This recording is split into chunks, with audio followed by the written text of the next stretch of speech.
personnes s'étant déjà constitué une épargne à un moment donné envie de l'investir. Chacun a envie de pouvoir aider sa famille, ses proches, sans avoir besoin de dépendre d'une seule source de revenus. Et c'est pour cela que beaucoup de personnes vont se lancer dans des investissements sans s'être au préalable défini une stratégie qui leur servira de feuille de route tout au long de leur vie en tant qu'investisseur. On finit par perdre de l'argent. Chacun d'entre nous connaît au moins une personne dans son entourage qui à un moment donné s'est fait de très belles plus-values, par exemple à la bourse, mais qui n'a pas su comment réinjecter cette plus-value dans de divers domaines afin de mitiger les risques. On finit par perdre de l'argent. Mais écoute, dans cette vidéo, je vais te donner une stratégie extrêmement importante qui va te permettre de multiplier tes revenus par 10 à un temps record. Reste scotché parce que cette stratégie, elle comporte de 3 points. Et le troisième point, il est le point dont personne n'en parle. Et in fine, je vais te donner un bonus qui va soit te réveiller, soit t'empêcher de dormir. Reste scotché.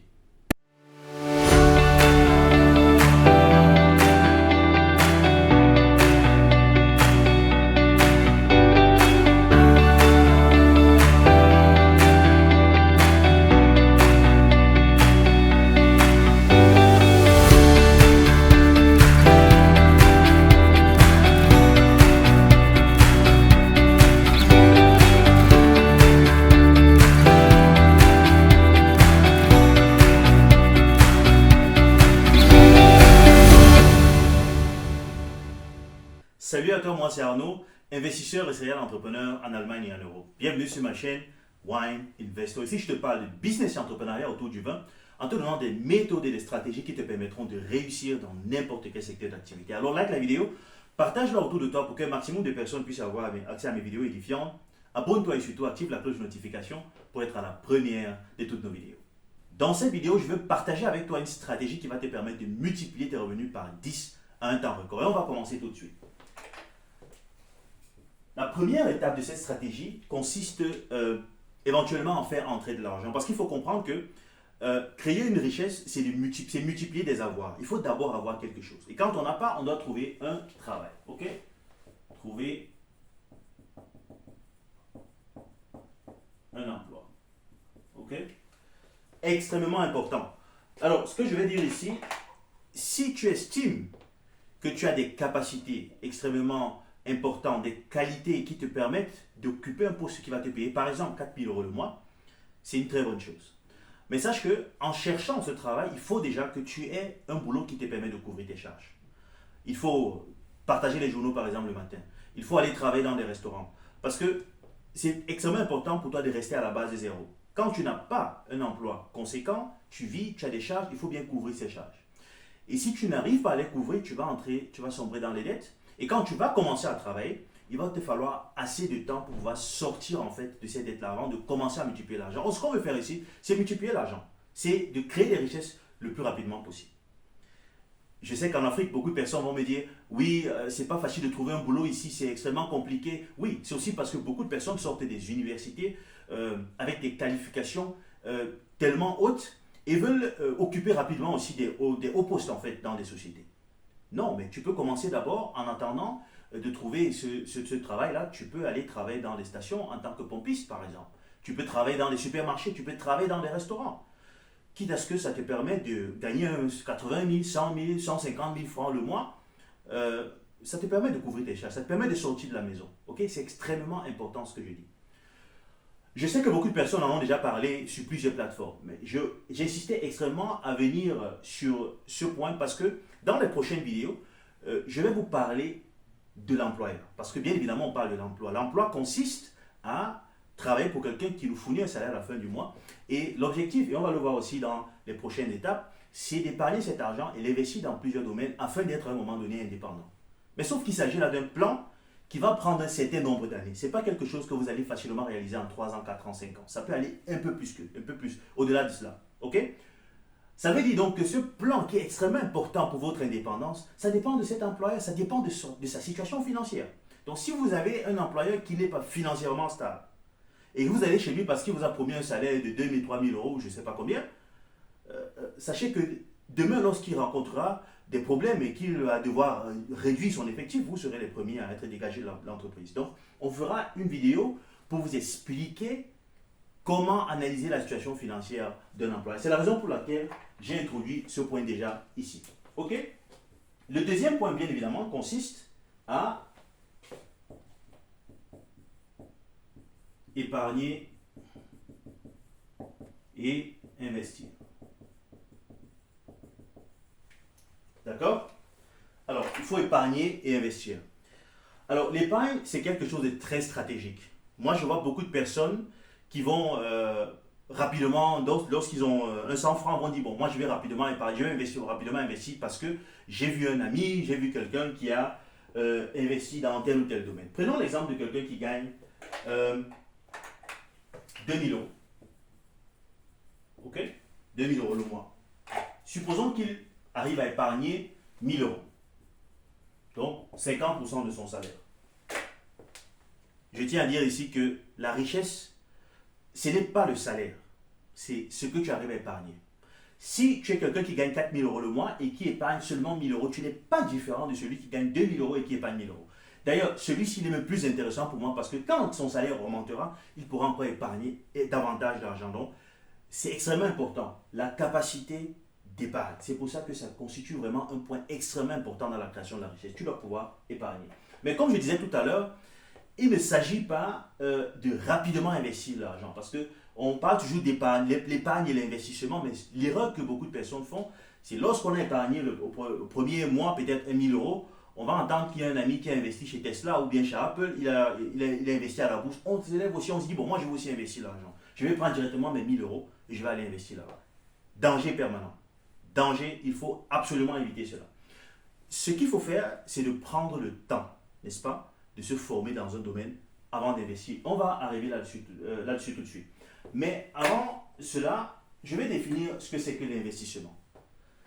Beaucoup de personnes ont l'habitude de parler de l'investissement en tant que quelque chose qui consiste de deux possibilités.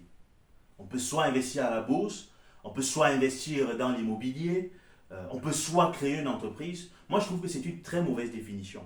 Parce que, et on va le voir dans les prochaines stratégies, c'est que, en fait, l'investissement consiste à mettre ensemble tous ces systèmes, tous ces canaux, n'est-ce pas, pour créer en fait un écosystème extrêmement puissant qui vous permet de rapidement multiplier de l'argent. OK? Donc, je vais parler ici des deux parties de l'investissement, pas les deux possibilités, les deux parties. Chacun doit passer par là s'il veut franchement rapidement se multiplier de l'argent. Donc, on parle de deux parties. OK? Ici. La première partie, elle consiste à la, je dirais, création. OK? Création d'entreprise. D'accord? Et la seconde partie, c'est ce qu'on appelle les placements de capitaux. OK? Alors, le placement des capitaux consiste à investir un argent qu'on a, une épargne qu'on a pu constituer, qui va, dans la plupart des cas, travailler de manière passive. OK? Donc, mais c'est généralement, voilà, un moyen d'investir qui demande un temps assez conséquent avant de fournir en fait des retours sur investissement assez intéressants. OK? Donc, on parle généralement ici de, par exemple, la bourse, qui est très connue, l'immobilier, fameux immobilier, et un troisième pilier extrêmement important qui n'est pas encore connu par la plupart des personnes dans le monde. Ce que j'appelle investissement dans les objets de valeur. OK? Mais on peut aussi créer de l'argent, créer des plus-values en créant des entreprises. Extrêmement important. Parce que ce que tu dois comprendre, c'est que le placement des capitaux va te fournir des retours sur investissement après 5 ans, 6 ans, 10 ans ou plus. Mais si tu es capable d'investir de l'argent qui va te produire des plus-values dans 5 ans, 10 ans, il faut savoir que tu peux créer une entreprise aujourd'hui si tu as bien ciblé un marché qui te permet de te créer des plus-values dans 1 mois, 2 mois, 3 mois, 4 mois, 5 mois. Pourquoi pas? Si tu es capable de mettre de l'argent aujourd'hui pour attendre des retours sur investissement dans 5 ans, pourquoi ne pas créer, investir dans un domaine qui va te rapporter de l'argent dans 1 mois, 2 mois? Donc, alors, on considère deux piliers en ce qui concerne la création des entreprises, qui sont, création des produits ou des services. Beaucoup de personnes commencent toujours par les services parce que c'est quelque chose de très facile, donc ça ne demande pas beaucoup d'immobilisation des capitaux. OK? Donc, Je prends l'exemple d'Amazon. On connaît Amazon comme une très grande entreprise aujourd'hui. Cette entreprise a commencé, bien évidemment, par les services, même si aujourd'hui elle a des machines, par exemple des appareils comme Kindle qui permettent de lire les documents de manière digitale, ou alors tout ce qui est comme Smart Home Appliance qu'on a à la maison, Alexa et consorts. Euh, mais il faut savoir que la plupart, une très grande partie du chiffre d'affaires d'Amazon vient du fait qu'Amazon met des services sur le marché. Et crée une plateforme qui permet aux clients et aux fournisseurs de rapidement se rencontrer. OK? Alors, ce que beaucoup de personnes font, OK?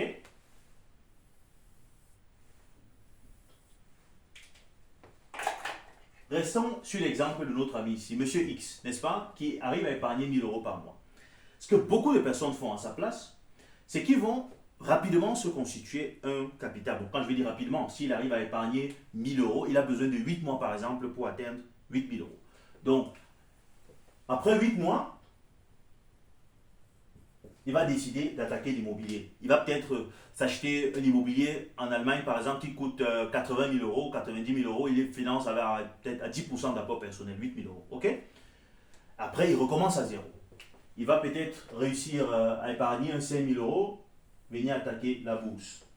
Après, il recommence encore 8 000 euros, il vient attaquer l'immobilier parce qu'on dit oui, l'immobilier, il faut rapidement attaquer l'immobilier parce que voilà, quand tu as encore une solvabilité intéressante, allez, attaque, vas-y, lâche-toi, concentre-toi sur ce pilier-là. Alors, mon objectif ici n'est pas de critiquer des personnes qui emploient ce système. Ce que je veux que tu comprennes, c'est que si ce système, cette stratégie, t'a permis de faire des belles plus-values en 10 ans, ce que je vais t'apprendre dans cette vidéo va te permettre de faire 10 fois cette plus-value en la même période, quoi. Extrêmement important. OK? Donc, ce que moi, je vais te proposer ici. D'accord? Tu vas prendre le temps pour te constituer, bien évidemment, une épargne assez intéressante.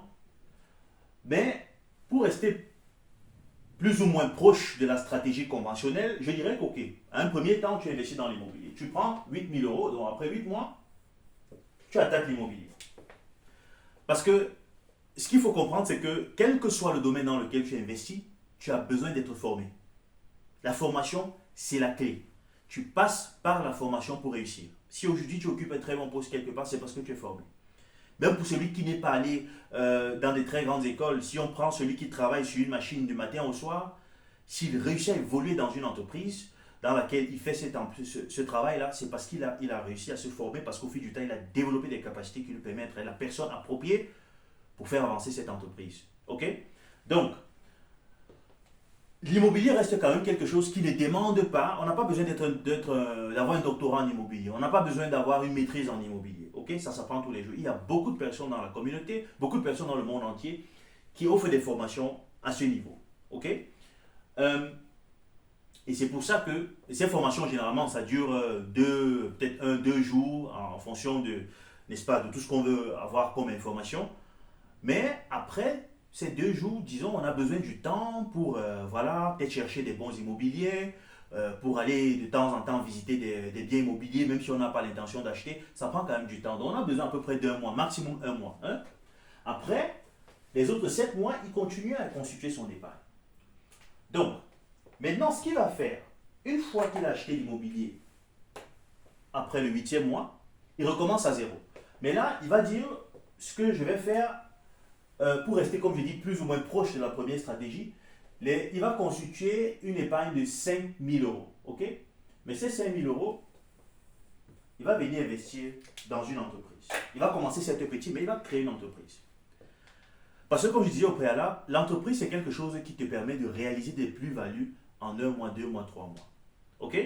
Donc, ce qu'il va faire, c'est que cette entreprise va lui produire, en fait, des revenus, disons, 1000 euros par mois. Ça existe. Ce n'est pas des exemples fictifs, ça existe. OK? L'information, c'est la clé de la réussite. Il faut avoir l'information. Ça existe. Il y a des entreprises qui peuvent te produire 1000 euros par mois, si tu as bien analysé un certain secteur. Alors, il crée donc une entreprise qui est une seconde source de revenus. OK? Ça permet donc de relâcher la première source de revenus. Je ne suis pas en train de te demander de relâcher la première source de revenus ou bien d'apaiser le poids, n'est-ce pas, la charge en fait qui est sur cette première source de revenus pour commencer à vivre comme un roi. Non, on est loin de là. Le combat ne fait que commencer, mon cher ami. Donc, ce qu'il va faire, ce qu'il va continuer à épargner 1000 euros, ok, à raison de, ok, 500 euros, 500 euros. D'accord? Donc, chaque mois, il va ajouter 500 euros à ces 1000 euros, aux 1000 euros que l'entreprise lui fournit chaque mois. Donc, il a 1500 euros qu'il peut investir dans le placement de capitaux, qu'il peut investir soit à la bourse, soit dans l'immobilier, soit dans les objets de valeur. On viendra ici tout à l'heure. Tu vois qu'avec cette stratégie, il est capable de réaliser en 5 mois ce qu'avec son salaire, tout simplement, il ne réaliserait qu'après 8 mois. D'accord? Donc, avec 1500 euros, disons à peu près à 7 mois et demi, on est à 5 mois, on a 7500, disons 8000 euros. Ok? Donc, c'est extrêmement important ce point. Parce que il y a quelque chose qu'il faut comprendre quand tu es un investisseur. Et il faut comprendre ça, il faut appliquer ça déjà dès le début.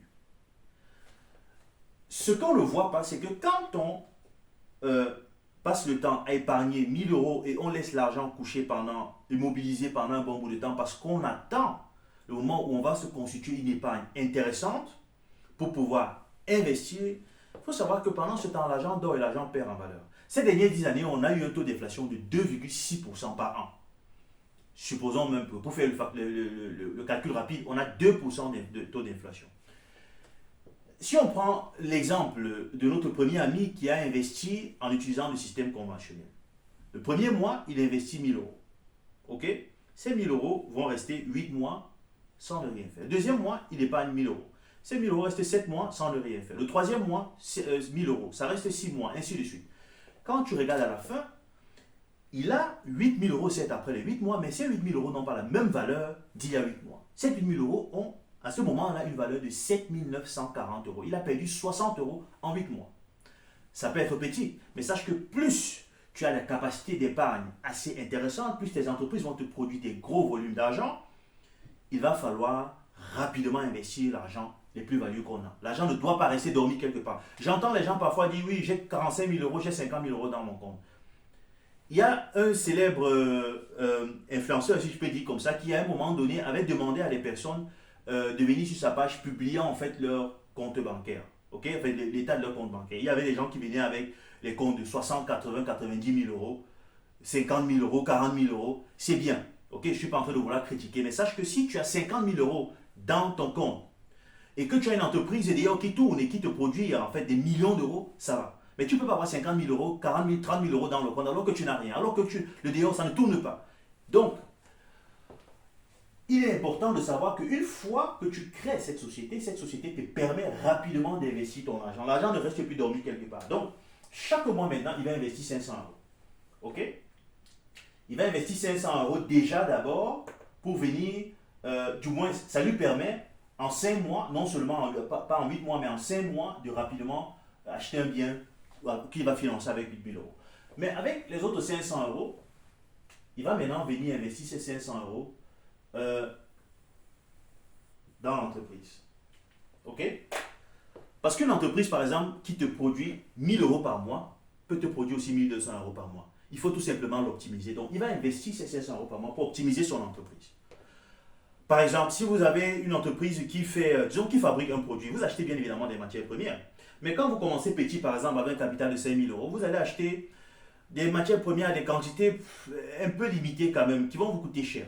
Donc, il va falloir à un moment donné, surtout quand vous commencez à gagner des clients, vous commencez à avoir, vous avez déjà, comment dirais-je, surmonté la résistance du marché au moment où on introduit le produit. Donc, vous êtes connu par un bon nombre de personnes, votre clientèle augmente, vous n'allez plus commencer à acheter en fait des produits de la même manière que vous le faisiez au départ. Donc, vous achetez maintenant en grande quantité.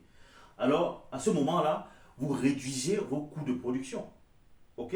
Donc, ça vous permet rapidement aussi donc de créer des plus-values. Toujours en maintenant le même système. Ok? Toujours en maintenant le même système, vous êtes capable de mettre 1200 euros maintenant par mois. Donc, ça vous permet rapidement maintenant de faire grandir votre entreprise. À un moment donné, l'entreprise va grandir, arriver à un certain niveau où, peut-être pour celui qui dit, bon, j'ai peut-être un boulot qui me paye, je ne sais pas, à 4 000, 5 000 euros le mois, je n'ai pas forcément envie de le lâcher là maintenant parce que jusqu'aujourd'hui, c'est ce boulot qui m'a permis de faire cette stratégie. Donc, je vais la faire encore grandir le plus rapidement possible. Donc, si je fais exploser cette première structure, que je vais appeler ici par exemple entreprise 1, ça va me rendre tellement fou et je n'aurai pas la capacité de la gérer si j'ai un boulot encore à côté. Donc, la seconde astuce serait peut-être de créer une deuxième entreprise qui est encore très simple. Ça peut être une entreprise qui vend des choses sur Amazon. Ok? Ça peut être une entreprise qui met une plateforme sur Internet. Vous pouvez par exemple mettre une plateforme qui vend des données à des entreprises. Une plateforme qui va récolter plus ou moins de manière automatique des données qui seront vendues à des entreprises qui en ont franchement besoin et qui sont prêts à mettre du paquet pour avoir ces informations. Ok? Donc, alors, on va dire aussi qu'ici, avec tout ce que vous avez fait, disons que vous avez plusieurs investissements que vous avez fait ici. Vous avez immobilier, disons, immobilier ou la bourse, ainsi de suite. Ce sont tous ces investissements. Donc, I1, I2, I3, comme vous voulez. OK? Donc, je pense que jusqu'ici, tu as compris ce qui se passe déjà là. On a mis en place une machine extrêmement forte. Cette machine, elle est importante. Elle crée de l'argent aussi déjà automatiquement. OK? Donc, mais le problème avec cette machine, si on prend l'exemple d'une lampe, ok, on va fournir, la lampe va consommer par exemple 100 watts, ok, mais si on mesure l'intensité de lumière qui est dégagée par cette lampe, on a 80 watts. La lampe va perdre 20 watts en chaleur. Les gars, c'est exactement ça qu'un investisseur n'aime pas. Un investisseur à potentiel n'aime pas. La stratégie consiste à transformer ces 20%, ok? Donc tout ce que la machine va dégager comme perte, on va transformer ça sans perte et la remettre ici au départ.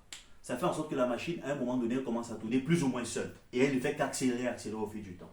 Et c'est ça, à partir d'ici, qu'on commence à entrer dans la troisième stratégie, la troisième étape de ma stratégie. Bon, pour cette étape, vous n'avez pas besoin de plusieurs entreprises. Une seule entreprise vous suffit, du moins pour un départ. À un moment donné, ce n'est pas quelqu'un qui va vous demander de créer une seconde entreprise. Vous allez la faire vous-même parce que vous allez rendre compte qu'à un moment donné, pour continuer à grandir, il vous faut cette petite entreprise. Mais avant d'arriver à la troisième stratégie, je reviens sur ce point, les objets de valeur. Alors, il faut savoir que surtout ceux qui viennent de l'Afrique ou bien des autres mondes, que ce soit de l'Inde, on a un petit problème quand on vient ici, quand on vient en Europe, quand on va aux États-Unis, quand on va en Australie. Eh bien, c'est qu'on est dans un système où les gens attachent de la valeur à certains objets. Ok? Nous, on est certes venus là avec des valeurs culturelles extrêmement riches qu'on devait bien évidemment garder, mais qui ne sont pas aussi facilement vendables. Par contre, il y a des objets de valeur extrêmement importants. Ce sont des objets qui sont bien évidemment limités à une catégorie de personnes, les fortunés.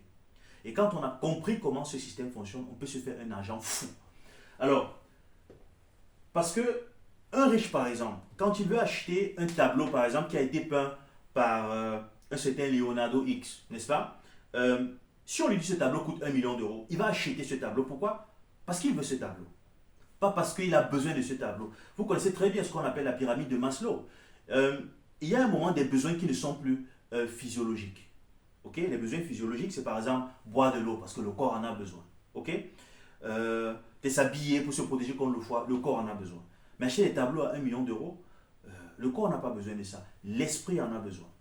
Okay? On a besoin de ça pour nourrir l'esprit, pour se sentir à l'aise. Et quand l'esprit demande quelque chose, quand il y a les moyens, ça s'achète. Okay? On est prêt à payer le prix quand on a l'argent. On est prêt à payer le prix. Quand un riche, par exemple, va acheter une bouteille de vin qui est très rare sur le marché, quand on lui dit que cette bouteille coûte 5 000 euros, il achète pourquoi? Parce qu'il a l'argent, parce qu'il veut cette bouteille. Et figure-toi que j'ai investi dans le secteur du vin et en espace de 4 ans, j'ai transformé 10 000 euros en 17 500 euros de manière passive. Je n'ai rien fait d'autre. De manière passive. Sache que mon cher ami, aucun immobilier locatif ne va te donner cette plus-value en 4 ans. Aucun. Bien évidemment, tu peux investir dans l'immobilier, tu fais ce qu'on appelle le fixe en flip, donc l'achat, rénovation, revente. Oui, ça te rapporte des plus-values intéressantes. Mais si tu es quelqu'un qui commence, qui débute dans l'investissement et qui n'a pas le temps pour courir, pour faire bouger les choses et se faire vraiment des plus-values costaudes, voilà ce qu'il faut faire. Voilà ce qu'il faut faire. L'immobilier ne te donnera pas ça. L'immobilier locatif ne te donnera jamais ça. Ok? Donc, extrêmement important. Je reviendrai dessus dans la prochaine vidéo. Si tu as compris ça, tu es prêt pour la troisième étape.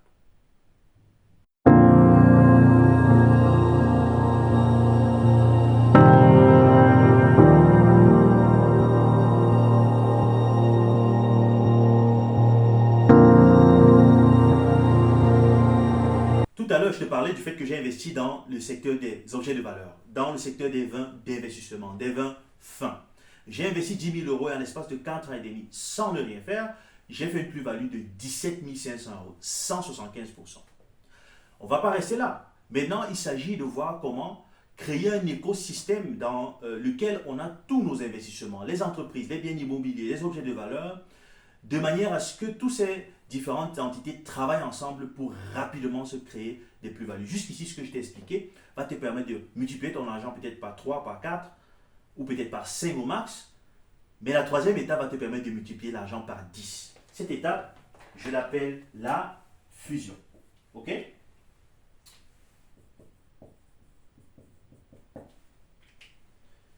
Donc, je disais au préalable qu'on peut avoir plusieurs entreprises. Je vais appeler ça entreprise 1. Disons qu'on va rester ici sur une entreprise. J'ai plusieurs biens immobiliers, j'ai des investissements à la bourse, etc.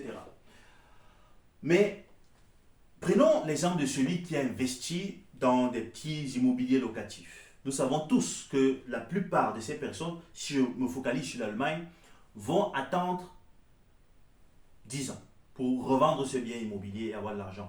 Après aussi, pendant ces 10 ans, si on a bien fait ses calculs, si on a bien analysé les intérêts qu'il faut payer à la banque, les traites qu'il faut payer à la banque, et on a analysé le loyer, le prix du loyer en fait dans la localité, on peut se faire déjà un cash flow assez positif, qui peut être 50 euros, 100 euros, plus ou moins. Ok? Mais la plupart des personnes vont investir dans l'immobilier locatif dans l'objectif de vendre l'immobilier dans 10 ans. Beaucoup de personnes vont le faire comme ça. Et 10 ans, c'est quand même un temps fou parce qu'en 10 ans, tu peux te créer rapidement de l'argent. Et quand on veut créer rapidement de l'argent, on n'attend pas 10 ans. Okay? On n'est pas trop focalisé sur des investissements à la bourse qui vont nous faire attendre 10 ans. Okay? On va essayer de créer des entreprises qui vont rapidement multiplier l'argent. On peut avoir de l'argent qu'on ne sait peut-être pas quoi en faire, qu'on va aller peut-être mettre à la bourse dans des systèmes qu'on connaît aussi et qui vont, au fil du temps, dans 10 ans, peut-être bien évidemment prendre la plus-value.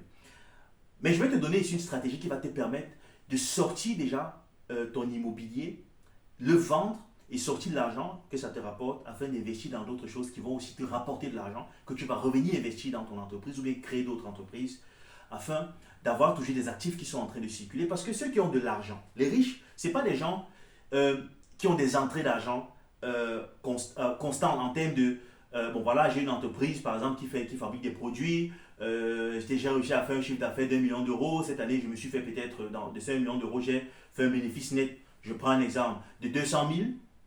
Et ces 200 000, je prends ça pour aller investir, acheter mes voitures, acheter ma maison. Non, l'argent va tourner complètement. Par contre, ils vont se faire de l'argent en intégrant dans leurs entreprises des choses qui vont rapporter de l'argent rapidement et qui vont leur permettre de vivre aisément et de dépenser. Pourquoi? Parce qu'ils savent qu'ils ont mis une machine qui tourne et qui ne fait que produire de l'argent. Ok? Donc, je vais te parler très brièvement de ce qu'on appelle un bilan. Ok? L'objectif ici n'est pas de faire de toi un expert en finance, un expert en comptabilité, mais c'est extrêmement important pour toi qui veux devenir entrepreneur, qui veut créer des entreprises. Parce que même si tu commences avec une petite entreprise qui n'est pas obligée de publier un bilan à la fin d'année, il faut savoir que plus ton entreprise grandit, plus elle prend de la valeur, plus elle attaque un marché plus ou moins conséquent, les bilans, le dépôt du bilan reste quelque chose d'extrêmement important et d'inévitable. Donc, je vais me permettre d'entrer rapidement ici. OK? Donc, le bilan d'une entreprise consiste de deux parties. OK? La partie active, OK? Et la partie passive. D'accord? Activa, passiva, j'écris ça un peu en allemand. OK?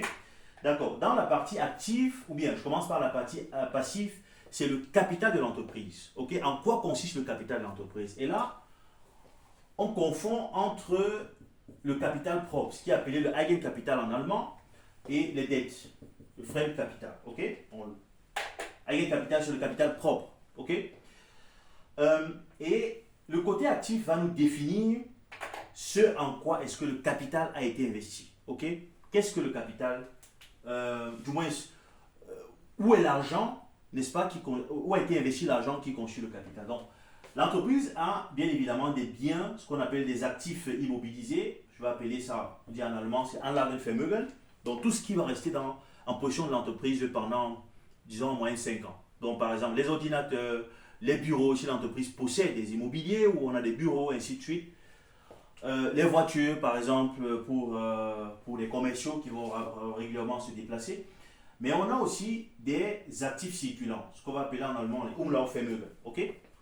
Tout ce qu'on a comme argent en banque, tout ce qu'on a comme argent dans la caisse, ce sont des choses qui sont amenées à se changer, en fait, à changer de valeur très rapidement. Donc vous pouvez avoir aujourd'hui 100 000 euros dans votre compte en banque et à la fin de la semaine, vous avez peut-être 50 000 euros. Pourquoi? Parce que vous avez sorti de l'argent pour acheter des matières premières, et ainsi de suite. On a aussi des matières premières qui aussi vont changer parce que vous avez un stock de matières premières mais qui diminue au fil du temps que vous transformez en produit. Tout ça constitue ici les actifs circulants. Mais je crois qu'on va s'arrêter là. Je vais te raconter une petite histoire.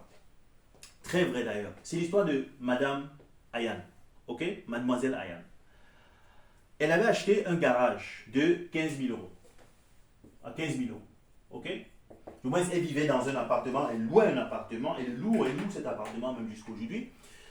Et l'appartement avait aussi un garage. Ok, scindé avec sa porte, n'est-ce pas, électrique, voilà, séparée, elle n'avait pas besoin de partager le garage avec quelqu'un. Et un jour, son bailleur qui était propriétaire justement de l'appartement, dans l'immeuble et du garage, avait réussi à scinder ces deux entités. Il a fait d'une partie le garage, une autre partie l'appartement, n'est-ce pas, qui étaient deux biens complètement différents. Donc, ce qui lui permettait de vendre le garage à quelqu'un et de maintenir par exemple l'appartement. Donc, il lui annonce qu'il va vendre le garage, donc elle aura un nouveau propriétaire du garage. Et du coup, du moins, il lui fait comprendre qu'il a envie de vendre ça et qu'il a trouvé plusieurs intéressés et qu'ils aimeraient bien venir visiter le garage. Donc, de un, ça dérangeait Mademoiselle Ayane parce qu'elle avait dans ce garage, bien évidemment, un bon nombre de choses que les gens ne devaient pas voir. Notamment, elle avait commencé à investir, du moins, elle avait créé une petite structure où elle vendait des produits de beauté, tout ce qui est comme rouge à lèvres, tout ce qui est comme make-up. Donc, elle avait dans ce garage-là tout son stock et elle ne voulait pas, bien évidemment, l'exposer. Ok? Donc, de deux, elle savait que si un nouveau propriétaire arrive, il va venir dire, oh bon, j'ai envie de faire peindre un peu ici, je veux faire X, Y dans l'appartement, dans le garage, et je vais augmenter le prix du loyer. Donc, ce qu'elle a fait, c'est qu'elle a acheté rapidement ce garage. 15 000 euros. Alors, les banques n'aiment pas trop ça parce que les banques aiment quand vous restez endetté chez eux pendant un bon nombre de temps, mais elle a acheté ça cash, ok? Elle n'a pas besoin du bar. 15 000 euros, c'est quand même une somme qu'on peut, voilà, on peut facilement, rapidement mettre sur pied. Alors, un an après, Mademoiselle Ayane crée donc son entreprise parce que tu seras surpris. Pendant tout ce temps, elle était dans l'informel, mais elle s'est fait des plus-values extrêmement importantes. Donc, à un moment donné, elle ne pouvait plus se cacher parce qu'elle voulait maintenant attaquer des grandes entreprises. Donc, elle a décidé elle-même de faire une structure et de s'enregistrer. Donc, elle décide donc d'intégrer ce garage dans son entreprise. Ok? Donc, elle intègre dans la partie active. Donc, elle va apporter, quand elle crée l'entreprise, donc elle a un garage qui entre dans la catégorie des actifs immobilisés. Ok? 15 000 euros. Ok? Donc, elle a un apport personnel déjà de 15 000 euros. Ok? D'accord? Donc ces deux côtés doivent toujours être, la somme des deux côtés doit toujours être égale. C'est pour ça qu'on appelle ça le bilan, ok? Donc je ne peux pas avoir un capital de 100 000 euros et j'ai dépensé seulement, ou du moins ce capital est investi seulement à raison de 80 000 euros. Non. Donc si j'ai seulement dépensé 80 000 euros, je dois avoir au moins 20 000 euros en caisse ou en banque, ok?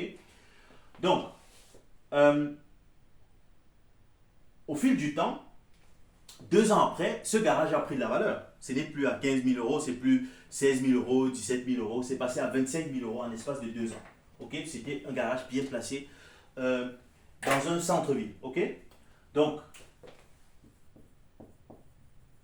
25 000 euros. Ok, donc on a une plus-value là de 10 000 euros. Alors le problème, c'est que si quelqu'un investit dans ce genre d'immobilier et qu'il prend rapidement la valeur, donc ça passe à 25 000 euros en 2 ans, en 3 ans total. On ne peut pas, si on n'a pas d'entreprise, on ne sera pas forcément motivé à vendre ce bien parce qu'on sait que sur les 10 000 euros de plus-value qu'on aura, on va donner à peu près 50% à l'État. Parce que quand on est un individu, on est taxé à peu près 45%, voire 50%. Si on est marié, c'est un peu moins. Mais ça va toujours dans ce sens-là. Ok, on se rapproche des 50%. Donc je paie 5 000 euros. C'est pas pour rien, elle était sage, n'est-ce pas, déjà dès au départ d'intégrer ce garage dans son entreprise parce qu'elle avait vu. Le garage n'a pas pris une plus-value de 10 000 euros du jour au lendemain. Au fil du temps, en étudiant le marché, elle s'est rendue compte que non, ça prend de la valeur. Donc quand elle intégrait, elle a créé son entreprise, elle a directement intégré ça à l'intérieur. Ok. Donc, qu'est-ce qu'elle va faire? Puisqu'elle a une entreprise, elle va décider de vendre ce bien. Ok. Et quand elle vend ce bien, elle va, puisque c'est un garage qui est un facteur de production de son entreprise. C'est là qu'elle stocke tout son matériel. Et c'est de là qu'une fois, après avoir empaqueté le matériel dans le bon packaging, elle va livrer chez les clients. Donc, elle décide donc maintenant de vendre, d'aller un peu hors de la ville, un peu dans les banlieues, trouver un autre garage qui va coûter 10 000 euros. OK? Donc, ce qui va se passer, c'est que elle aura un nouveau garage qui va coûter 10 000 euros. 10 000 euros. Et son cash, ou alors c'est qu'elle a en banque, je vais appeler ça ici cash plus banque, ok, va augmenter, donc je vais dire plus 5 000 euros. Ok, plus 5 000 euros. 10 000 plus 5 000 euros, ça fait 15 000 euros. Disons qu'au moment où elle vend son appartement, disons son garage, puisque les garages, ce ne sont pas des choses qui perdent vraiment en valeur. C'est quelque chose où on stocke juste des choses. C'est pratiquement un garage d'à peu près 15 mètres carrés, entre 10 et 15 mètres carrés. Je ne me rappelle plus très bien. Donc, on n'a pas eu en ces 3 ans une dépréciation conséquente. Donc, le garage garde du moins sa valeur. Ok. Il faut savoir qu'en termes de comptabilité, l'immobilier n'est pas quelque chose qui est supposé prendre de la valeur. L'immobilier perd de la valeur au fil du temps. Bien évidemment, le garage aussi. Mais les garages ne vont pas perdre de la valeur. Donc, supposons même qu'en termes de dépréciation, elle n'a pas eu de perte de valeur de ce garage. Normalement, quand on achète un bien et qu'on intègre dans une entreprise, il y a ce qu'on appelle la dépréciation. C'est-à-dire que chaque année, on va supposer que ce bien perd de la valeur, même si c'est seulement 10 euros, ou 15 euros, ou 100 euros. Ok. Parce que l'objectif est que comme ce bien est un facteur de production de l'entreprise, il faudrait qu'au moment où ce bien est déjà complètement perdu la valeur, qui s'est délabré peut-être après 15-20 ans, que l'entreprise ait déjà de l'argent pour acheter un nouveau garage. Ok. L'entreprise ne va pas après 15 ans réfléchir, oh, comment est-ce que je dois encore acheter ce facteur de production, alors que c'est un facteur qui a contribué à ce que jusqu'aujourd'hui, j'ai réussi à me faire de l'argent qui me permet de rester, de garder mon existence sur le marché. Alors, c'est justement cette dépréciation-là qui va déjà faire la première différence entre toi en tant qu'individu qui gère ce garage et une entreprise qui gère ce garage. Parce qu'il faut savoir que je vais prendre toujours ce garage qui a une valeur de 15 000 euros, du moins qui a été acheté, au moment où il a été acheté à une valeur de 15 000 euros. Mais le garage, c'est quand même quelque chose qui est vieux. Ok. C'est un garage qui a été construit en, disons, 1970. Ok. Donc, on est même déjà largement au-dessus de la durée normale de ce garage, durée de vie normale, parce que là, nous sommes en 2022, ça fait déjà 50 ans. Donc, on peut même dire ok, supposons même que ce garage, puisque ce n'est pas vraiment un appartement, où on va dire que bon, il y a les toilettes qui sont gâtées, il y a la cuisine, la cuisinière qui s'est gâtée, ou bien voilà les tuyaux qui sont gâtés. C'est un espace où on garde une voiture ou bien où on stocke des choses. Ok. Donc, ce qu'elle va faire, euh, on va supposer que ce garage a peut-être encore une durée de vie de 10 ans. Disons de 10 ans. Donc, ça veut dire que chaque année, elle a la possibilité de calculer 1500 euros comme dépréciation. C'est-à-dire que ce garage va perdre 1500 euros en valeur chaque année. OK? Mais nous savons que ça, c'est une perte en valeur qui est calculée selon un tableau qui est bien défini. En Allemagne, on a ce qu'on appelle le AFA-Tabelle. OK? Bon, c'est ce qu'on dit Absetzungen für Abschreibungen. OK? C'est un tableau qui définit en fait la durée normative en fait de plusieurs actifs qu'on a, par exemple, actifs immobilisés qu'on a dans une entreprise. Ça peut être des voitures, les immeubles, et ainsi de suite. OK? Donc, on va supposer ici qu'elle perd 1500. OK? On voit que bon, l'immobilier ce garage était au départ prévu pour avoir une durée de vie de 50 ans et que voilà, on a déjà plus de 50 ans. On peut supposer encore que bon, ce garage va durer pendant 10 ans. En vie, en bon état. Donc, elle enlève 1500 euros chaque année, excusez-moi, du bénéfice que son entreprise va faire. C'est-à-dire que son entreprise, bien évidemment, ne fait pas dans la vente des biens. L'entreprise vend des produits de beauté. Donc, elle va se faire 20 000 euros de bénéfices par an. OK? De ces 20 000 euros, elle a le droit de retirer 1500 euros. Donc, ça veut dire que quand l'État veut regarder le bénéfice qu'il faut taxer, l'État va avoir 18 500 euros. C'est sur les 18 500 euros que l'État vient taxer. Pourtant, toi, si tu es un individu qui n'investit que dans le bien immobilier et que tu veux vendre, voilà déjà le premier problème que tu as. Déjà, au fil du temps, la façon dont tu seras, comment je vais dire, la façon dont tu vas gérer ce bien est différente de la manière dont l'entreprise gère. Parce que déjà, la dépréciation n'est pas considérée pour un individu comme pour une entreprise. OK? Extrêmement important. Extrêmement important. Donc, alors, ça c'est la première chose. Maintenant, elle décide de vendre ce bien. OK? Comme je dis, elle se fait une plus-value de 10 000 euros. Le second point qui va te différencier avec une entreprise en ce qui concerne, qui va te différencier d'une entreprise en ce qui concerne la gestion de ce garage, c'est que quand tu vends le bien, l'État voit que toi tu as vendu le bien et tu t'es fait une plus-value de 10 000 euros. L'État veut couper. Par contre, quand une entreprise vend ce bien, l'entreprise se fait une plus-value, mais l'État regarde le bénéfice global d'une entreprise. OK? Donc, si j'ai vendu ce bien et que je me suis fait une plus-value de 10 000 euros, et que des autres côtés, j'ai fait des pertes. Peut-être cette année, je n'ai pas peut-être vendu beaucoup de produits, ainsi de suite, et que je me suis fait une plus-value, du moins j'ai perdu l'argent, peut-être 10 000 euros. J'arrive à vraiment montrer cela avec mes factures, que j'ai vraiment perdu l'argent cette année. En fait, au final, je n'ai pas de bénéfice, l'État ne taxe rien. OK? Mais bien évidemment, nous voulons avoir une entreprise qui déjà, n'est-ce pas, produit de l'argent. C'est ça qui nous pousse à investir dans cette entreprise. Ce n'est pas pour vendre les biens immobiliers. Mais en fait, on est sur la troisième stratégie qui nous permet d'utiliser des actifs, en fait, des systèmes qu'on a déjà pour produire encore davantage de l'argent. Donc, par contre, si mon entreprise a l'habitude de faire, n'est-ce pas, 20 000 euros de bénéfices par an, je peux décider de réduire ça à pratiquement cette année, je peux décider de réduire mon bénéfice à 15 000 euros en augmentant mes charges. OK? Par contre, il faut comprendre que déjà en tant qu'individu, tu es taxé à 45%. On a parlé de ça tout à l'heure, 45 à disons 50% pour faire le calcul rapide. Donc tu vas perdre pratiquement 5 000 euros. Pour une entreprise, surtout une entreprise de petite taille comme la sienne, on est sur 20%. OK? À peu près 20%. Mais 20% de 10 000 euros, c'est quand même beaucoup. C'est 2 000 euros. C'est 2 000 euros en tant que petit investisseur, c'est quand même assez conséquent parce qu'on peut investir cet argent dans d'autres choses. Surtout quand on a une entreprise, on peut augmenter la capacité d'achat de matières premières pour réduire les coûts de production. Donc,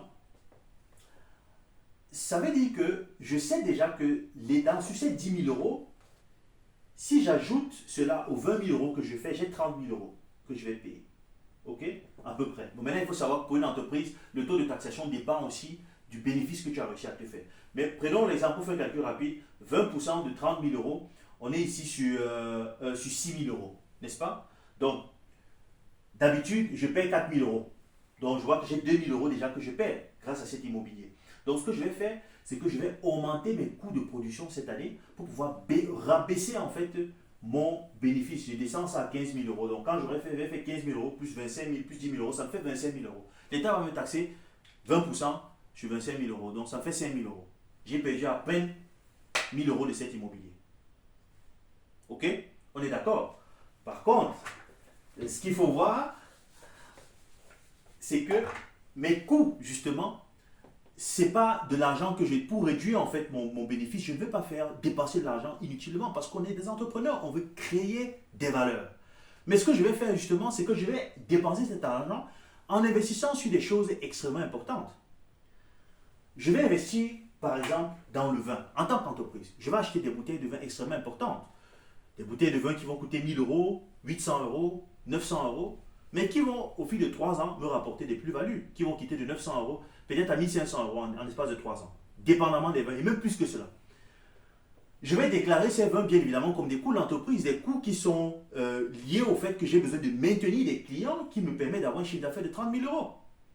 Parce que si j'ai des clients vraiment fortunés et qui arrivent, si je fais un chiffre d'affaires de 60 000 euros, et que dans ces 60 000 euros, j'ai 30 000 euros qui viennent peut-être d'un ou deux clients particuliers. Vraiment, j'ai le droit, mes commerciaux, ou bien moi-même qui suis commercial dans cette entreprise, c'est mon objectif de tout faire pour maintenir ces clients. Donc, je vais soit les amener manger quelque part, je peux les offrir en fait des présents en fin d'année, je leur envoie des cadeaux pour maintenir la relation, et ainsi de suite. Mais je ne vais pas leur acheter des cadeaux de 10 euros, de 15 euros, c'est quand même des gens qui me font 30 000 euros de chiffre d'affaires l'année. Donc, je vais acheter des vins de 1 000 euros, de 1 500 euros. J'ai des factures parce que je n'achète pas ces vins en fait dans un marché noir. J'achète ces vins auprès d'une entreprise. Donc, j'ai des factures. Mais sauf qu'en fait, le vrai client en fait, de ces vins, ce ne sont pas en fait mes clients potentiels. Le vrai client de ces vins, c'est moi. Donc, ça me permet de sortir de l'argent de cette entreprise pour aller investir dans un patrimoine privé au travers des objets de valeur, au travers des vins. Ok? Extrêmement important. Donc, tu vas prendre déjà, quand je paye, du moins mademoiselle Ayane va payer, du moins elle aura perdu 1 000 euros comme on l'a vu tout à l'heure, donc en fait elle a 9 000 euros qu'elle a ici. Donc l'année qui suit, elle aura un capital qui va augmenter de 9 000 euros, puisqu'elle a payé 1 000 euros de taxes. Donc elle aura aussi un cash qui va augmenter de 9 000 euros. Ok? Donc cet argent, tu ne peux pas se sortir de l'entreprise comme ça. Ok? Si tu sors cet argent de l'entreprise, parce que bon, tu es le propriétaire, bon, l'entreprise ne paie rien, mais c'est toi qui paies parce que ça va être considéré comme un revenu privé qui sera taxé comme ici. Plus ou moins.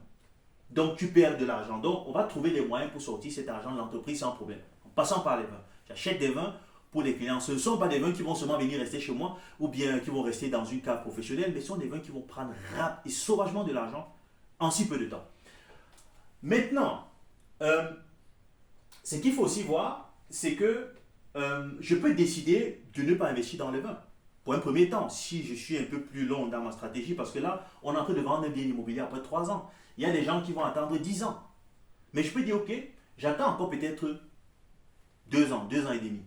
Donc ce que je vais faire, je transforme ces 9 000 euros, j'investis ça ici dans les actifs immobilisés. Qu'est-ce que j'achète? J'achète des montres Rolex. Ok? Extrêmement important. Et là, on revient encore sur l'exemple que je disais.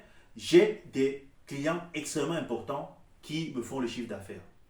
Je vends peut-être pour des clients qui vont utiliser mes produits. J'ai peut-être des clients, des super millionnaires, milliardaires. J'ai besoin que mes commerciaux, quand ils arrivent chez eux, que le client a l'impression qu'il sache qu'il a en face de soi un commercial qui est quand même quelqu'un qui est lui aussi posé, qui ne va pas prendre son argent et fuir avec. Ok? Donc, il faut quand même être bien représenté. Il faut avoir une montre Rolex, il faut avoir des bons habits, des bons costumes, et ainsi de suite. Donc, mais je ne vais pas investir dans les costumes parce que ça, c'est de l'argent jeté. Je vais investir dans une montre Rolex parce que ça prend de la valeur au fil du temps. Si j'investis, j'ajoute 1 000 euros ici, j'investis là, j'achète une montre Rolex de 10 000 euros. En 2 ans et demi, si j'ai bien fait mon choix, j'ai bien étudié le système, en 2 ans et demi, j'ai fait une plus-value de 4 000 euros. Ok? De 4 000 euros. Et ces 4 000 euros là, en 2 ans, je pourrais faire ressortir cela en passant par les vins. Ok? J'achète des vins, je fais ressortir rapidement la même chose. Certes, je vais vendre cette montre à 14 000 euros, je ne vais pas vendre ça à n'importe qui. Je vais vendre à quelqu'un qui vient aussi acheter, il veut être assuré qu'il achète chez quelqu'un de sûr, donc il va falloir une facture et ainsi de suite. Donc, je vais déclarer cela aussi comme la vente d'un bien, du moins d'un actif immobilisé, parce que ces montres seront déclarées comme des actifs immobilisés de l'entreprise. Ok? Donc, et si vraiment je dois, comme je disais, me justifier devant le fisc ou quoi que ce soit, je vais expliquer que justement, mes employés ont besoin de ça. Est-ce que tu sais qu'aujourd'hui, il y a des entreprises, par exemple, où les commerciaux roulent en voiture électrique, et pas n'importe quelle, au moins les Tesla, c'est-à-dire vraiment la base, ok, les Tesla. Chose qu'il y a de cela 3 ans, ce n'était pas le cas. Pourquoi? Parce que ces entreprises, par exemple, produisent des grosses batteries qui sont destinées à stocker de l'énergie électrique. Et donc, ces entreprises ont pour clients principaux voilà, des gestionnaires de gros parcs éoliennes ou bien de gros parcs d'énergie de panneaux solaires. Donc, tu ne peux pas arriver chez un tel client pour lui vendre une grosse batterie de stockage. On parle il y a de plusieurs mégawatts de capacité de stockage. Et tu arrives avec une diesel. C'est pas possible. Tu as besoin d'avoir une voiture qui montre que oui, tu es dans le système. Vous êtes de la même famille. Lui, il produit de l'énergie solaire, il produit de l'énergie qui vient des éoliennes parce que lui, sa vision, c'est le nouveau monde de l'énergie. Et toi, tu fais déjà partie aussi de ce nouveau monde. Ok? Donc les entreprises vont envoyer tous leurs commerciaux avec des voitures électriques. Donc toi, tu vas dire, moi, je veux que mon client, que mon commercial, quand il arrive chez ce client, il doit avoir une montre Rolex. Mais j'ai le droit de vendre cette montre. Ok? Donc je la vends, je fais une plus-value que je vais déclarer toujours. Ok? Mais je vais la déclarer et en même temps, j'augmente en fait le coût, les dépenses de mon entreprise, plus ou moins de manière légère, parce que je ne peux pas augmenter les coûts des dépenses de mon entreprise en fait à la même valeur que le bien immobilier ou bien la montre que j'ai vendue. L'objectif est de, voilà, du moins d'augmenter les coûts de production de manière à ce que ça te permet de réduire les pertes que tu auras au niveau des impôts que tu vas payer sur ce revenu en un an. Donc, ok? Donc, tu vois que là, il y a plusieurs stratégies. Un point extrêmement important pour toi en tant qu'investisseur entrepreneur. On a parlé de l'immobilier ici. Il faut comprendre que beaucoup de personnes vont penser qu'il faut toujours aller acheter un bien immobilier avec l'apport personnel en cash. Non. Non. Beaucoup de personnes, vous allez voir d'ailleurs, ils conduisent des Porsche là. C'est pas pour rien. Ces Porsche là financent au moins 2 immobiliers. Ok? Ça finance 2 immobiliers, mais ils roulent avec. Je ne te demande pas d'aller acheter une Porsche. Mais ce que je vais te faire comprendre, c'est que ton entreprise aussi, la valeur de ton entreprise aussi, peut te permettre de financer un bien immobilier. Donc, au lieu d'aller investir, par exemple, 20 000, 30 000 euros dans un appartement ou bien une maison parce que je veux habiter moi-même dedans, non, j'investis d'abord dans mon entreprise. Et quand mon entreprise atteint cette valeur et qu'elle a un historique après 2 ans, 3 ans qui montre que dans cette entreprise, elle est active, parce que j'ai été formé en tant qu'entrepreneur, parce que je connais comment gérer une entreprise, parce que je connais comment maintenir mes clients, mais devant la banque, je suis un dieu. Parce que la banque va voir ici déjà quelque chose, un agent qui est en train de se produire. Mais l'entreprise va essayer de venir vouloir en fait avoir quand même une certaine garantie sur le fonds de roulement qui est déjà ce que j'ai ici en tête d'actifs immobiliers, dans mes garages, les montres par exemple, ainsi de suite. Et je peux financer mon bien immobilier avec. Ok? Donc extrêmement important. Je dis toujours aux personnes, si vous avez envie d'investir dans l'immobilier, faites des investissements sur le plan locatif. Si vous voulez maintenant investir dans l'immobilier pour habiter dedans, le meilleur moyen de financer cet immobilier, c'est d'utiliser votre entreprise. La valeur de votre entreprise. Mais sauf que c'est une entreprise qui doit avoir un certain historique. Tu ne peux pas, parce que tu as 50 000 euros, tu injectes dans une entreprise, tu viens te placer devant une banque. Voici une entreprise que j'ai 50 000 euros. On va dire oui, c'est bien, 50 000 euros, c'est intéressant. Mais ton entreprise, en fait, l'historique, c'est quoi? Où sont les entrées d'argent? Il faut justifier tout cela. Donc, il faut commencer dans l'entrepreneuriat le plus tôt possible. En l'espace de 2 ans ou de 3 ans, tu es capable d'avoir une entreprise qui a voilà, disons pas un chiffre d'affaires, mais qui a une valeur en termes de biens immobilisés, en fait, ce qu'on appelle le Vermögen, qui est extrêmement important. Ok? Donc, voilà ce que je voulais te montrer. Ça, c'est la troisième stratégie. Je crois que tu as compris, extrêmement important. Pour résumer, tu travailles, tu te trouves un travail, tu épargnes de l'argent, tu investis, que ce soit dans les biens immobiliers, mais plus important, c'est de créer une entreprise. Parce que cette entreprise va te permettre, surtout si tu as bien ciblé un secteur, si tu t'es muni en fait des capacités, doté des capacités d'un entrepreneur. Et c'est ça, de ça qu'on va parler sur cette chaîne et on aura beaucoup de formations dans ce domaine. Tu investis dans une entreprise, tu investis dans les objets de valeur, je l'ai fait et je créerai une formation sur cette chaîne qui va te donner la possibilité aussi de pouvoir faire ce même investissement parce que l'investissement dans le vin ne te demande pas 10 000 euros, ne te demande pas 5 000 euros. Ça ne te demande pas d'aller auprès d'une banque supplier pour avoir de l'argent. Moi, quand j'ai commencé, certes, j'ai investi 10 000 euros, mais ces 10 000 euros, je ne les ai pas investis comme ça à la fois. Le premier investissement que j'ai fait, j'ai placé 2 500 euros. 2 mois après, je suis venu mettre 3 000 euros. Et ainsi de suite, jusqu'à ce que ça atteigne 10 000 euros. Et puis j'ai dit, bon, ok, je vais maintenant observer et ainsi de suite et voir comment ça se passe. Donc, tu n'as pas besoin d'une banque. Tu n'as pas besoin. Mais il faut d'abord que tu te formes. Parce que, je l'ai dit au préalable, la formation est extrêmement importante. Dans tout ce que tu fais, tu dois te former. Tu dois maîtriser ce que tu fais. Dans plusieurs vidéos, je parlais de mon vignoble, de mon entreprise qui fait dans la production du vin. Et je vais t'expliquer comment est-ce que je gère cette entreprise. Je me suis formé dans ce domaine. Je ne me suis pas levé, je l'ai fait parce que j'ai vu c'est bien beau. Non. Il faut se doter des capacités qui te permettent d'être un bon gérant. Et le gérant, c'est le dieu de l'entreprise. C'est lui qui maîtrise tout.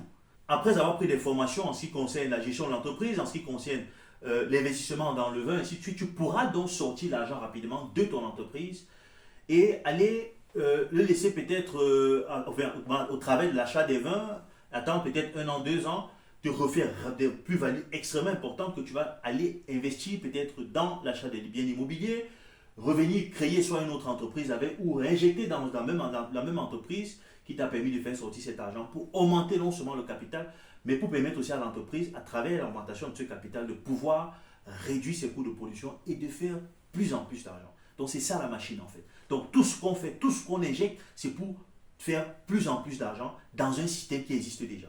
Donc je ne vais pas te demander forcément de prendre 10 000 euros ici et aller investir, créer peut-être une nouvelle start-up. Non, tu investis dans quelque chose qui déjà te permet de faire sortir l'argent de l'entreprise, qui va se multiplier automatiquement, qui te permet de revenir même dans cette entreprise en fait encore pour la rendre encore plus grande. Extrêmement important les gars. Donc j'espère que cette vidéo t'a plu et que tu sors de cette vidéo avec vraiment une stratégie qui va te réveiller. Et justement, quand je disais au début qu'il fallait que tu te réveilles et que tu arrêtes de dormir, c'est qu'il y a beaucoup de possibilités de se faire sauvagement l'argent à travers le secteur, du moins l'investissement dans les objets de valeur. Ok?